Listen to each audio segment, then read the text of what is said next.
Midi à Alger, c'est l'heure de votre rendez-vous de l'actualité à la une de ce journal.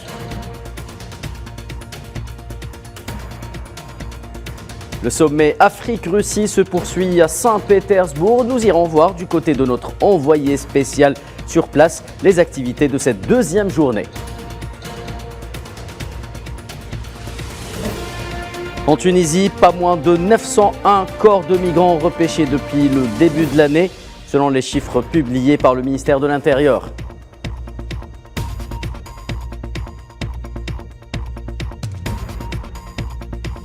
Enfin, l'Union européenne qui demande une enquête dans l'affaire de l'assassinat d'un enfant palestinien âgé de 14 ans.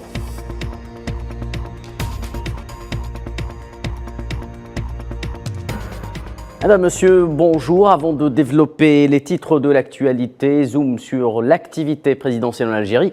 Lors d'un appel téléphonique avec le recteur de la mosquée de Paris, Chemseddine Hafiz, le président algérien Abdelmadjid Tebboune a valorisé les efforts de cette institution religieuse et a salué l'initiative consistant en l'envoi de 900 enfants issus de la communauté nationale établie en France dans des colonies de vacances en Algérie, ce qui leur a permis de découvrir toute la richesse du patrimoine historique national de l'Algérie.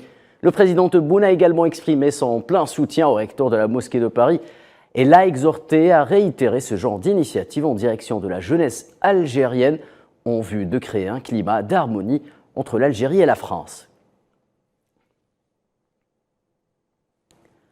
Et en sa qualité de représentant du président de la République algérienne, Abdelmadjid Tebboune, aux travaux du deuxième sommet Afrique-Russie et son forum économique et humanitaire qui se poursuivent aujourd'hui à Saint-Pétersbourg, le Premier ministre algérien Emine Ben Abdelrahman a pris part jeudi soir à la réception offerte par le président russe Vladimir Poutine en l'honneur des chefs de délégation participantes à ce sommet.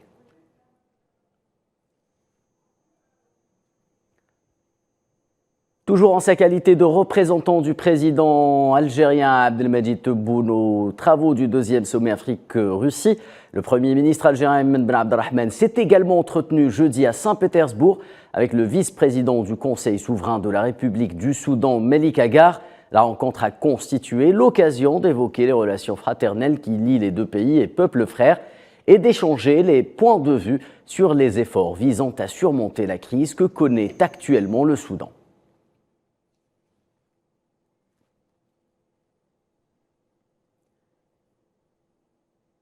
Et les travaux du sommet Afrique-Russie qui se poursuivent donc aujourd'hui avec une session plénière présidée par Vladimir Poutine. Nous allons de suite rejoindre justement notre envoyé spécial Safwan Ben Sabri qui va nous faire part justement des activités prévues lors de cette deuxième journée.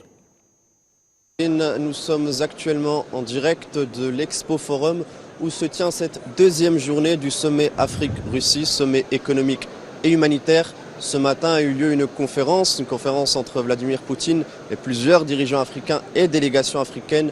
Plusieurs points sont à retenir de cette conférence. Alors Vladimir Poutine a déclaré que l'Afrique et la Russie sont main dans la main, notamment pour lutter contre les défis sécuritaires en Afrique, que l'Afrique a toujours été aux côtés de la Russie et que l'inverse était vrai aussi. Du côté économique, Vladimir Poutine a joint l'acte à la parole. Une dette de 23 milliards de dollars a été effacée de la part de la Russie envers les pays africains. Pour le côté sécuritaire, plus de 40 pays africains recevront de l'aide militaire, notamment de la Russie. Autre point abordé, l'ordre international mondial. Un ordre international, Vladimir Poutine a déclaré qu'il était désormais caduc, que l'Afrique et la Russie œuvraient pour changer cet ordre-là, pour faire émerger un ordre international plus juste, basé sur la légalité internationale. Il a aussi déclaré que certaines parties, sans les nommer, ne voulaient pas que ce changement ait lieu, ce changement d'ordre international. Il a aussi déclaré que l'Afrique fera face à l'avenir à de grands défis et qu'elle aura besoin de ses partenaires les plus fiables. Nous sommes actuellement à l'Expo Forum où se tient en ce moment même la conférence finale de ce sommet et bientôt Vladimir Poutine, le président russe, lira le communiqué final de cette conférence. Très bien, merci Safwan Ben Sabri. Je rappelle que vous êtes notre envoyé spécial Saint-Pétersbourg pour le sommet entre l'Afrique et la Russie.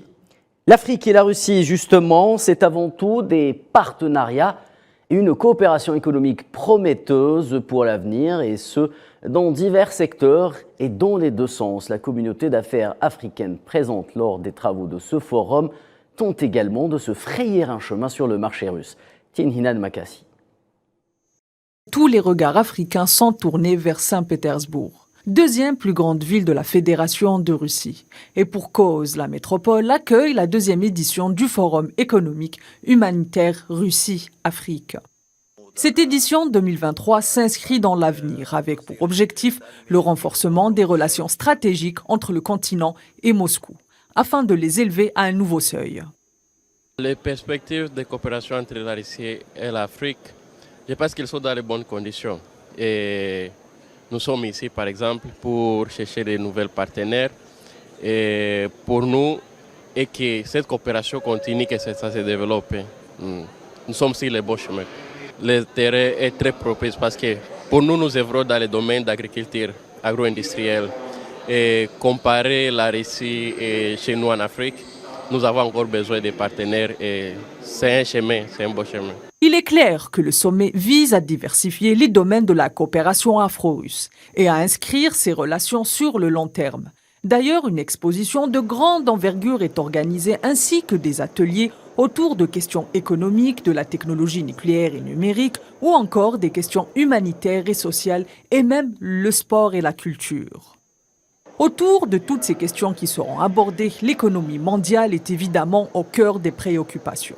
L'Afrique et la Russie étant tous les deux favorables à un renouveau de l'ordre économique mondial, en faveur d'un renouveau avec le gagnant-gagnant comme fil conducteur.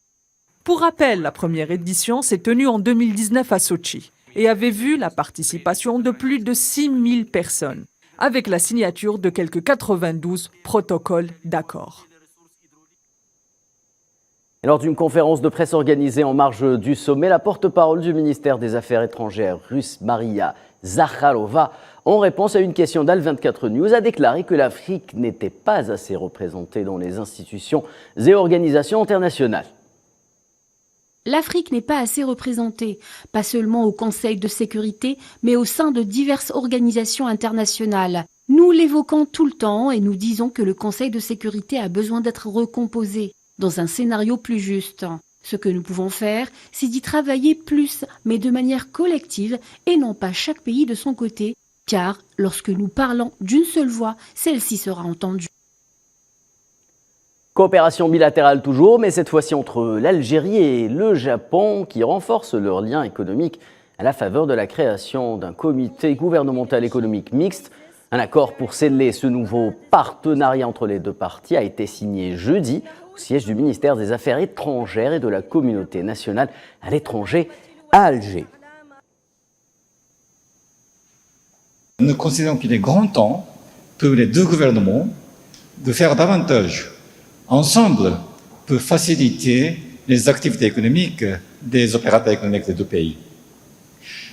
Nous connaissons déjà, le gouvernement algérien a pris un grand effort, déployé un grand effort pour améliorer le climat d'affaires en Algérie, surtout avec la législation de nouvelles codes d'investissement et aussi d'autres législations.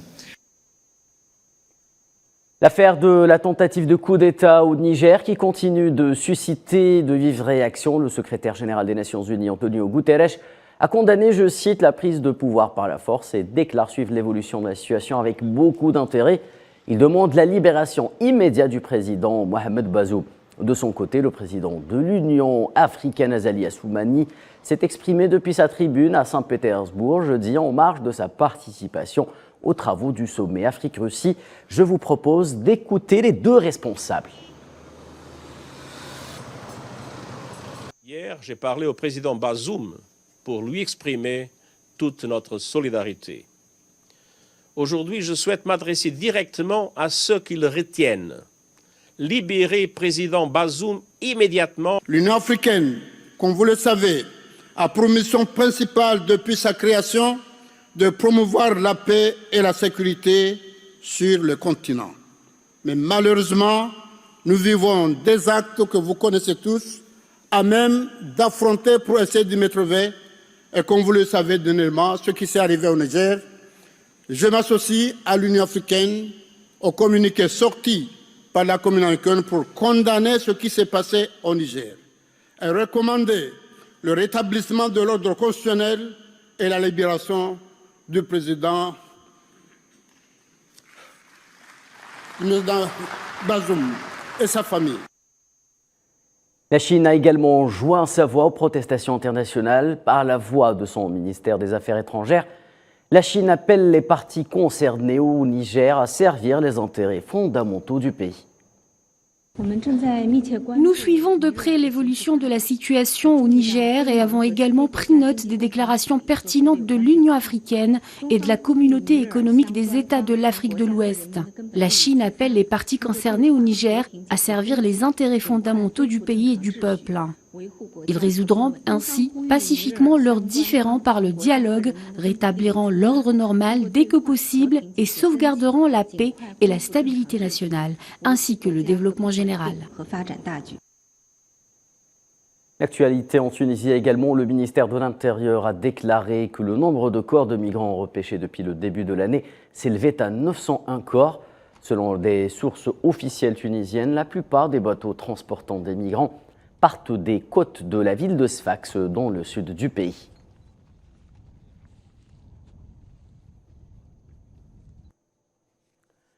Zoom sur le Burkina Faso à présent avec l'histoire de François Yaméogo, un créateur de mode parisien qui a décidé de tout plaquer et rentrer au pays pour investir dans le secteur du textile afin de ressusciter un tissu traditionnel, le Faso d'Anfani. C'est un sujet signé Souila Kilal.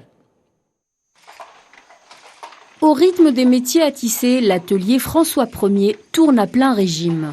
Les pieds battent la cadence sur les pédales, un bras tire la poignée de la canette, l'autre ramène le peigne. Au rythme de cette mélodie lancinante, ces ouvriers burkinabés tissent du coton teint couleur indigo pour que le plus grand couturier du pays en fasse des costumes modernes dans l'air du temps. Le Faso d'Anfani, parce que c'est d'abord l'identité culturelle de tout Burkinabé. Et la marque François Ier parce que j'apprécie vraiment la qualité de leur tissu. Ancien stagiaire du créateur de mode américain Marc Jacobs, François Yaméogo a longtemps exercé son art à Paris avant de rentrer au Burkina Faso pour y construire une usine spécialisée dans la fabrication de Faso d'Anfani, le tissu traditionnel du pays qu'il intègre à ses collections. Le coton est noble et nous là, et on ne connaît pas la valeur. Donc c'est à nous maintenant de le valoriser et de pouvoir l'utiliser et de savoir que non seulement c'est création d'emplois, c'est bien aussi pour notre santé. François Yaméogo entend doter ses créations d'un style néo-contemporain capable de mettre le tissu sous les projecteurs de la mode mondiale et d'assurer des rendements plus élevés pour les artisans locaux. D'autant plus que l'économie du Burkina Faso s'appuie fortement sur l'industrie cotonnière, souvent qualifiée d'or blanc. L'objectif c'est de produire plus et transformer plus. Aujourd'hui, on ne transforme que 3% de notre coton localement. On veut arriver à 20-25%, raison pour laquelle même le gouvernement a pris ces mesures-là. Et je pense qu'on va y arriver. La collection la plus récente de François Yaméogo a été le point culminant d'un défilé sur le thème de Faso d'Anfani à Paris le mois dernier, salué par un public hétéroclite.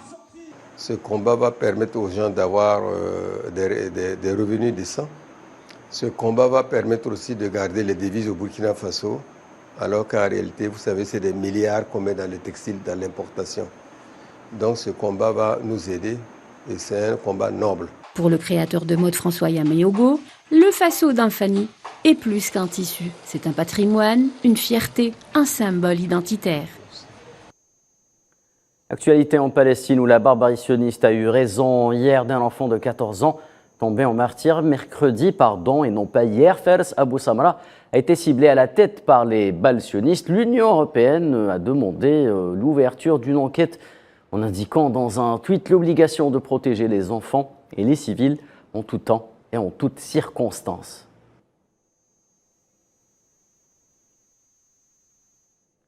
Et c'est la fin de ce Midi Info. Excellent après-midi sur Al 24 News.